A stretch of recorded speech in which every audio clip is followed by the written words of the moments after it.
I am sponsoring my episode today. Yes, you heard me right. Imagine you start your own shop. You sell a product you've crafted with all your heart. Sales start, 1 piece a week, but over months and years they grow. Then one day you arrive at your shop and it's full of customers.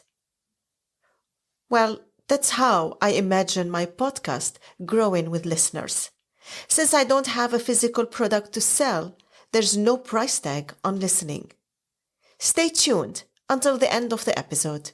I will share how you can help me keep growing. This will let me keep creating stories and offering this platform for more guests to share theirs. Welcome to the Life Affairs podcast. This is a place where we share life experiences and the many lessons learned by just living. Join me to immerse ourselves and take a closer look at the stories that shaped and defined us. Just remember, there's no judgment and a lot of understanding on today's episode of the Life Affairs podcast. A few months ago, I attended a live theatre show for the podcast Veldheren. The English translation of the podcast name is Fieldlords. During the show, I found myself seated uncomfortably in a balcony seat. I felt cramped due to the limited leg space. Never mind that I already have short legs. The stage is to my left. It means I have to turn my upper body towards the speakers. I do not recommend this seat. Despite the discomfort, I am eager to understand the purpose of the show. This specific live theatre show focuses on answering listeners' questions. The questions are about the war in the Ukraine, what it means to Europe and to the world. The speakers have expertise and experience. The gathered audience vary from students to middle-aged people and retirees. They are mostly white Dutch citizens. They know about war from their parents' and grandparents' World War II stories, and others from more curiosity and research. The podcast Veldheren is presented by Peter van and Mart de Kruif, both retired generals. They explain in details how war works. They focus on military issues, geopolitics, and international security. Mart de Kruif served as Lieutenant General in the Dutch Army and was the commander of the Royal Netherlands Army. Peter van served as a general and was the highest-ranking military officer in the Netherlands, the Chief of Defense.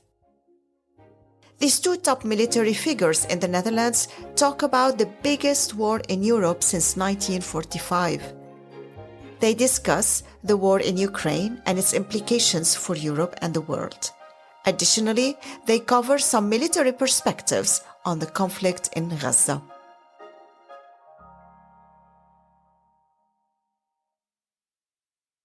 To my surprise, many questions from the audience focus on what steps to take if war starts in Europe. They also ask how people could live and survive in their daily lives in such times. Though I trusted the experts' answers on stage, I am anxious, and I'm hesitant to share my own experiences. I feel intimidated by the mostly white male audience. They exude an air of privilege and opulence in their attire. While I am sinking in my anxiety, I'm answering silently in my head their questions. The heck I am. I'm even creating a story. And my war survival tips to them would go like this.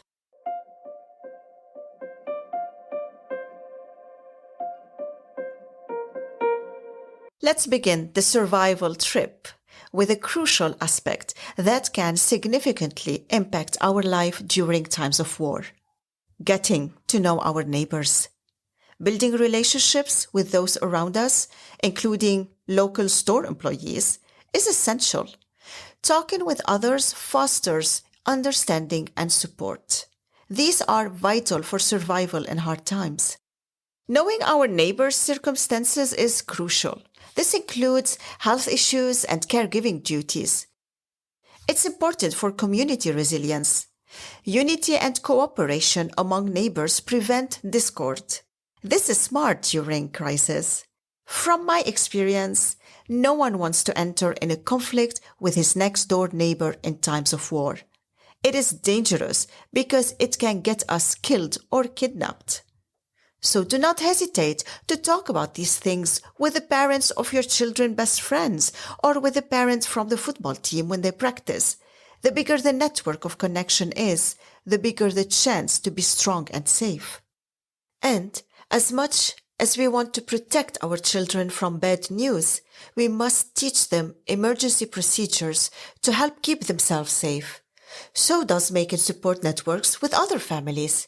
These matters will boost readiness and resilience in our children too. Also, keeping important documents like passports, cash money, and emergency papers that is easy to find and grab is vital. Think of it like the emergency hospital bag that a pregnant woman would have ready at her front door to grab and go. I tell you, my parents have secured such a briefcase with our important documents. It includes names of trusted people, phone numbers and addresses. Mom and Dad gathered more personal documents in the suitcase. They include birth certificates, identity cards. My mother, bless her heart, also includes a few cherished family photos. This briefcase accompanies us wherever we go, from one shelter to another.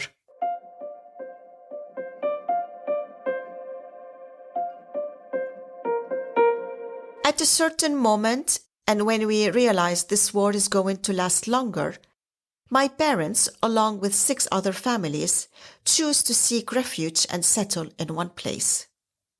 We chose one of the largest apartments in our building, owned by one allied neighbor. This apartment is on the ground floor. The building's core surrounds it, including staircase and walls leading to other units. From an engineering standpoint, this apartment appears to be the safest option. Yet, this precaution is not enough. We find the need to further fortify our refuge. So all the men work together to get hundreds of sandbags for use as window barriers. Once stacked, the ensured windows have good ventilation. This will prevent glass shattering in an explosion. The end result of covering the windows makes the place dark, but it is a necessity. The darkness in times of war takes all hopes away, so we make sure to have enough candles on hand. And to our happiness, my father, skilled in electronics. He uses multiple car batteries and cables to generate electricity. He connects them in a circuit to power fuel lamps. This reduces our reliance on candles. It is an extra method to help us save on candles for the harder days.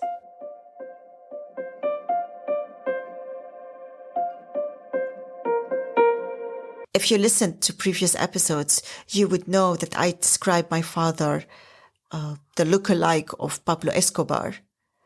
And talking about him making electricity makes me even understand more why every man wants to be him and every woman wants to flirt with him.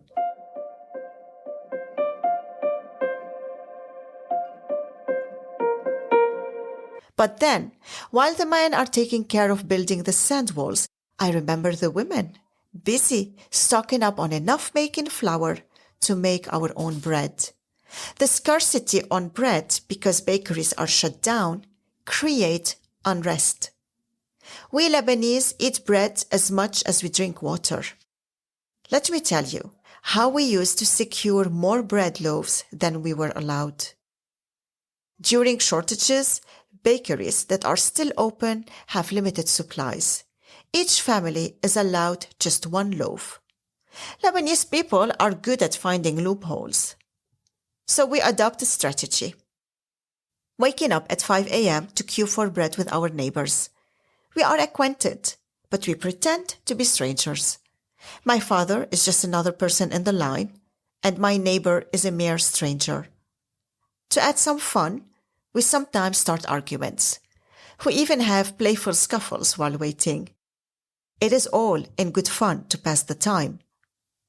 And a minute later, we would stand and shiver when the militia trucks arrive to break our organized lines and take away the bread we have been waiting for. In these times, we excuse their cruelty, thinking they must eat to be able to continue defending us. Looking back in the 70s and 80s, life is less sophisticated, and no one talks about sustainability. Lucky for us, huh? Our stoves are on gas. It is easy to cook at all times, as long as we have a gas canister connected to it. We also stock many canned foods. They range from corned beef to hot dogs, tuna, kidney beans, green beans. We have plenty of rice, burghul, and a variety of canned vegetables on hand. And my mother, a very attent woman, never forgets to include Maria biscuits and zigzag chocolate. This is the Lebanese version of Kit Kat. She also gets my favorite chocolate wafers. I couldn't get enough of these delicious treats while staring at the candlelight for hours. I mean, there was nothing else to do but staring at the candle. Now thinking of it, I cannot believe we had all this food. I do remember that we never ran out of food, but getting it was hard due to danger outside. If war breaks out in Europe, we would need to unite. We must ensure our community has enough food. Now, what about water? All the supplies are meaningless without access to water. Drinkable water was nowhere to be found for days and sometimes weeks. Our solution is to fill empty whiskey bottles. We used bottles of Whiskey Grant, Johnny Walker, Famous Grouse. I am grateful all men enjoyed a sip or 10 from these whiskies in their long nights. They sat there as the guardians of the galaxy watching over us, the children and the women as we sleep. So, we filled the bottles with boiled water.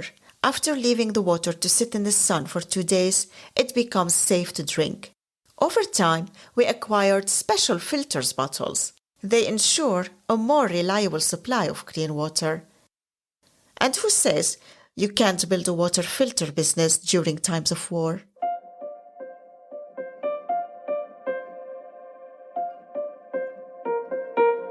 As for the upcoming recommendation, I would say in 2024, it can be an outdated one. Today, I drive an electric car, as do many others of you. But even if we still drive diesel or gasoline cars, the refueling system changed. In the 80s, we would draw off gasoline from one car into the fuel tank of another car using a piece of hose. I remember being a passenger with 10 jerry cans in the cars with my friends. It is fun. It is quite exhilarating. We would gather at the fuel station or the location tipped off by our insider. There, we could extract gasoline from unused or damaged cars. Mike, our elder companion, he expertly moved the fuel from one vehicle to another.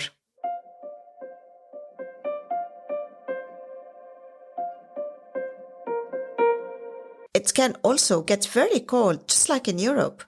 We have not forget to stock up on warm blankets, cozy socks, and enough beanies to keep our heads warm. Most of the warm blankets, we received them in a package from the UNICEF. I remember my mom's feeling of triumph having scored such a goodie box. We also had a big salad plate placed on the large coffee table, overloaded with lighters and matches.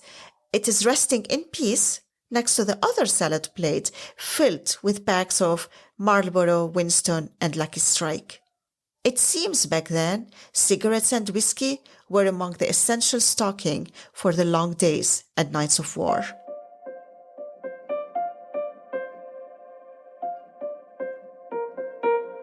Practical survival items are not the only important thing to do.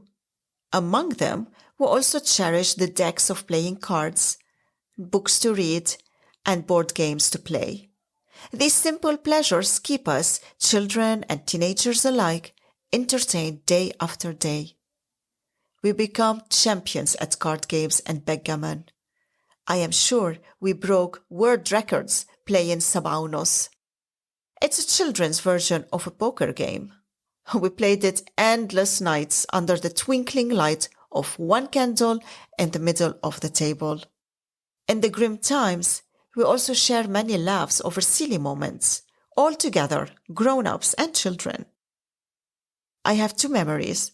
They stand out for me, and I love to tell you about them. One evening, it's pitch dark outside and inside. Not even the moonlight is shining. Bombs are falling around us, and our supply of candles is running low. We are in our neighbor's safe house. We grow bored and decide to make Lebanese coffee for all 20 gathered people. We see it as a treat for them looking after us. I offered to go with my neighbor Zelfa to the kitchen so she wouldn't be alone. At the age of 13, I think I'm tough, but bear with me as I will tell you the truth about my toughness in a minute. So I walk in the darkness with Zelfa in the direction of the kitchen. In a flash, my sister's face appears before me. It is lit by a single candle. She asks me in a spooky voice, This line, she took it from Agatha Christie novel, and then there were none. It makes me scream hysterically and flee in horror to my mother. I am lamenting my sister's prank.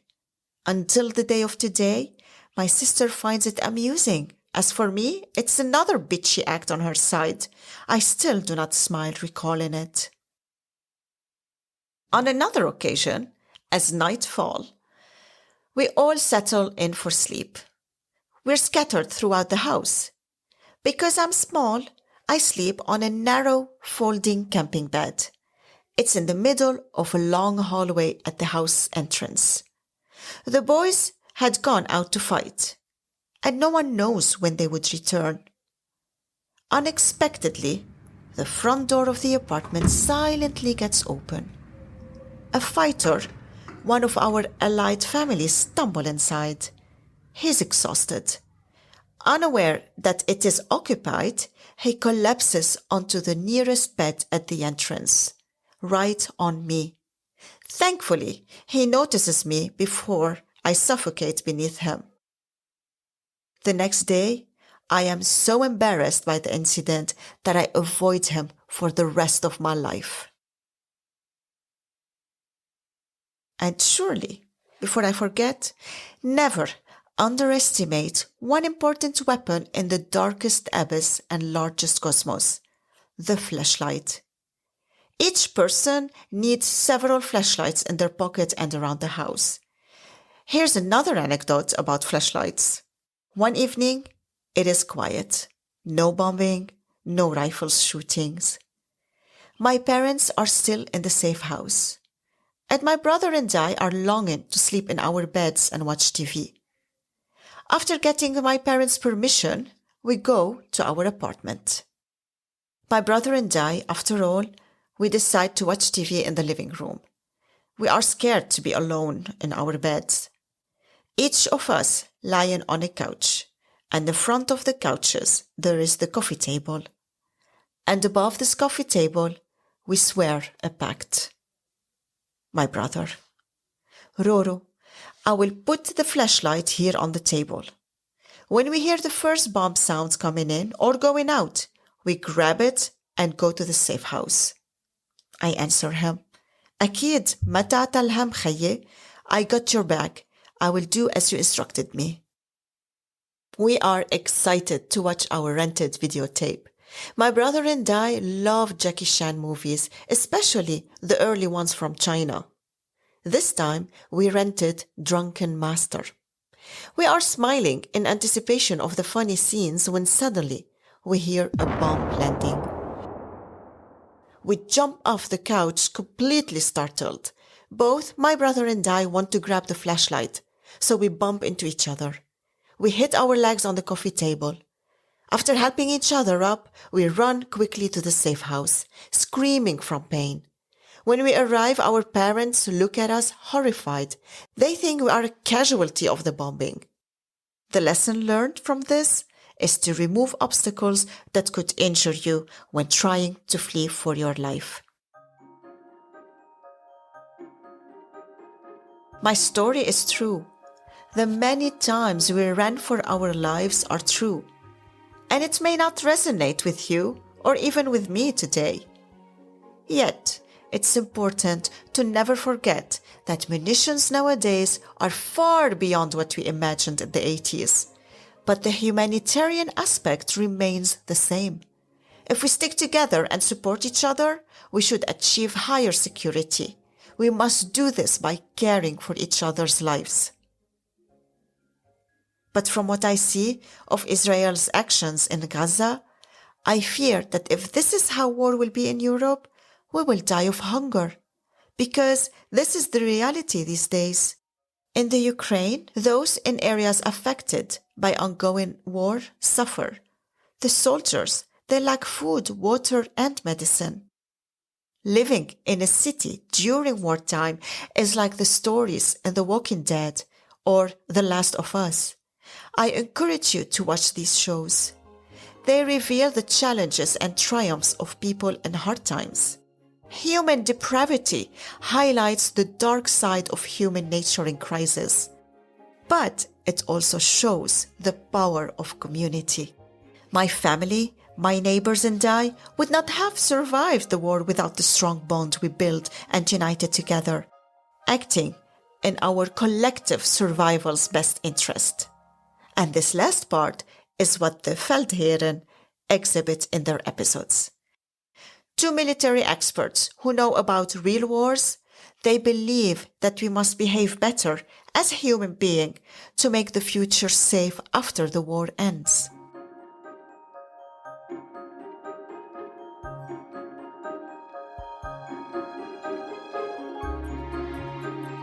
So here I am, still in the theater, and this uncomfortable seat is killing me. I'm looking around me, and I see the cubic microphone thrown all over the theater hall. And I see people grabbing it and asking questions. I also see Mart and Peter move their lips answering them. But I don't hear their voices. I don't hear their noises. I am lost in my head. Soon, I will be moving to a new city and a new house in the Netherlands.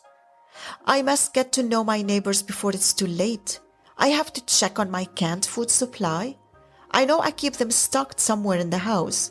I want to refill the expired ones. Do I have enough baking flour? Should I start testing my skill in making bread at home using the camping stove? And I look at my right. My husband, sitting next to me. Looks like he is also cramped in his seat. His legs must be hurting even more than mine. Well, he's not much taller than me. We both are not white Dutch people. Yet, this seat is the same as mine. And I wonder, does he know how to siphon gasoline from a car? And would he learn how to make light bulbs work from our electric car? We must buy a car on gasoline. In the meantime, I am glad we have his motorcycle battery. I mean, if he can do it, this could actually be very sexy. My head is spinning. I'm still in the theater. My thoughts are going from war survival kits to emotional, loving feelings to my husband. This chaos in my head shook me from my daydreaming and brought me back into hearing the voices in the theater show. I look at Mart de Kruif and Peter van and appreciate every word they are saying. I am also thankful to the two military experts sharing safety and caring messages on what war will mean to Europe and the rest of the world if it happens today. The show ends, and I walk out with the crowd. They are much taller than me. They don't look like me. And I wish I can get to know them all so we can be a community. After all, our presence in the theatre is our togetherness, no matter what color we are or what societal class we come from. I am so grateful to have survived the war and made it to live here in the Netherlands. This is my adoptive country, and I am pouring my hopes and desperation in it. And if duty calls, I will even fight for it. I am grateful for my podcast, where I'm safe to share my stories. If you're listening, it means I'm comfortable sharing them with you. Would you like to support me? It's quite simple, and I appreciate it. All you have to do is rate my podcast with 5 stars and leave a review on your podcast app. Reviewing on Apple Podcasts, Spotify Podcasts, or Podimo helps. Every review increases my podcast visibility to listeners. It is as simple as that. More stars and reviews result in more visibility. With your support, I can attract sponsors. They can help fund the podcast's growth. Thank you for listening to today's episode. If you enjoyed it, please share it with your friends and family and ask them to subscribe. Leaving a rating and review on platforms like Apple Podcasts can also help boost the podcast's ranking. Your support through word of mouth is greatly appreciated. If you feel I'm encouraging you to tell your story, contact me on rula@thelifeaffairspodcast.com. You will see my email in the show notes. I'll see you next time.